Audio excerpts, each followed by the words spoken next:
Seekor dugong ditemukan mati di pesisir laut Aceh Jaya. Dugong adalah hewan langka dan dilindungi. Kasus ini pertama kali terjadi di Aceh Jaya. Dugong itu sudah mati 2 hari lalu dan baru ditemukan pada hari Rabu. Panjangnya sekitar 2,74 meter.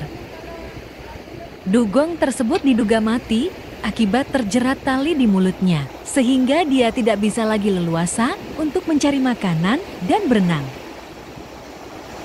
Bangkai dugong itu sudah dikubur karena kondisi sudah mulai membusuk dan mengeluarkan bau.